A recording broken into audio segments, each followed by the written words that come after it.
नमस्कार दोस्तों।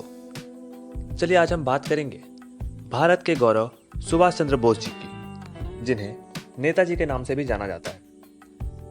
सुभाष चंद्र बोस जी का जन्म 23 जनवरी 1897 में उड़ीसा के कुट्टक शहर में हुई थी। उनकी माताजी का नाम प्रभावती घोष और पिताजी का नाम जानकीनाथ बोस था। उन्होंने 1937 में बिना किसी समारोह के एमिली सेंकल से शादी की। उनकी बेटी का नाम अनीता बोस था।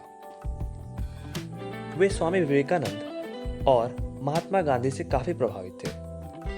उन्होंने 1919 में यूनिवर्सिटी ऑफ कलकत्ता से बीए फिलॉसफी की और 1921 में यूनिवर्सिटी ऑफ कैम्ब्रिज से मेंटल एंड मोरल साइंस में बीए की। उन्होंने इंडियन सिविल सर्विस भी क्वालिफाई किया था, जहां वे अच्छा कैरियर बना सकते थे, लेकिन अपने देश प्रेम की भावना में उन्होंने एक अलग ही रास्ता चुना। राष्ट्रवाद, आत्मनिर्भरता, सामाजिक न्याय जैसे सिद्धांतों पर उनका विश्वास था। वे अंग्रेजों से पूर्ण स्वराज की वकालत करते थे। 1938 से 1939 में बोस इंडियन नेशनल कांग्रेस के प्रेसिडेंट चुने गए। अपने कार्यकाल के दौरान उन्होंने अंग्रेजों के खिलाफ तुरंत और सीधा बल दिया। उनकी सीधी विचारधारा और कार्य करने के तरीका सदस्यों को बिल्कुल पसंद नहीं आया। तब उन्होंने अपने पद से इस्तीफा दे दिया।